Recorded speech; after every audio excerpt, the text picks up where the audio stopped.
ठरलं तर मग या मालिकेच्या आजच्या भागात आज आपण पाहणार आहोत. अर्जुन रविराजला म्हणत असतो प्रतिमा आत्यावरती हल्ला झाला होता, तिला मारण्याचा प्रयत्न केला गेला होता. यावर रविराज म्हणतो काय काय म्हणतोय सर रे? अर्जुन म्हणतो हो, प्रतिमा आत्यावरती हल्ला झालता. आता मात्र रविराज विचार करायला लागतो की हल्ला कोणी केला असेल. रविराजच्या डोक्यात आता एक ट्यूब पेटते आणि तो म्हणतो मला माहित आहे हल्ला कोणी केला असेल. यावर अर्जुन म्हणतो तुला माहित आहे काका?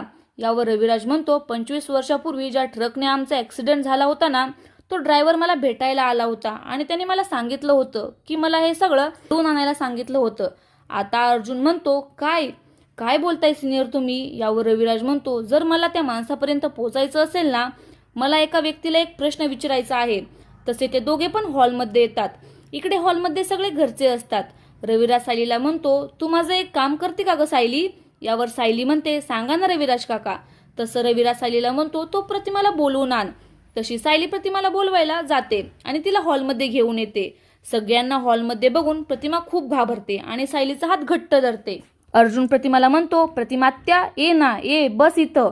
तशी प्रतिमा आणि सायली सोप्यावर जाऊन बसतात. अर्जुन प्रतिमाला म्हणतो आत्या मला तुला एक प्रश्न विचारायचा आहे, विचारू का?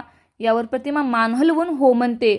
अर्जुन प्रतिमाला म्हणतो आत्या तुला कोणी सांगितलं होतं काका की सायलीचा ॲक्सिडेंट झालाय आणि ती हॉस्पिटलमध्ये आहे? आता प्रतिमा शांत होते आणि घरात सगळ्यांकडे पाहू लागते आणि तिला प्रिया दिसते. प्रतिमा आता प्रियाकडे बोट करते. प्रतिमाचं हे उत्तर ऐकल्यावरती घरचे सगळे शॉक होतात. पूर्ण आजी तर खूप चिडते आणि प्रियाला म्हणते तन्वी तुला अक्कल आहे का? मी सांगितलं होतं ना प्रतिमाला सायलीबद्दल काही सांगायचं नाही म्हणून. आता पूर्णाजीचा वाढलेला आवाज ऐकून प्रतिमा घाबरते. तशी सायली प्रतिमाला घेऊन तिच्या रूममध्ये सोडून येते. इकडे पूर्णाजी मात्र प्रियाला खूप ओरडत असते. प्रिया म्हणते अगं पूर्णाजी मला माहित नव्हतं की सायलीबद्दल आईला काही सांगायचं नाही. यावर पूर्णाजी म्हणते अगं मी अस्मिताला सांगितलं होतं की सगळ्यांना सांगायचं. आता अस्मिताने तर सांगितलेलं असतं प्रियाला हे सगळं, पण प्रियाने हे मुद्दाम केलेलं असतं. सायली मात्र प्रियाकडे बघत असते. सायलीला माहित असतं हिने मुद्दाम केलं हे सगळं. आता पुढच्या भागात पाहूया सायली प्रियाचं हे पितळ घरच्यांसमोर कसं फोडते.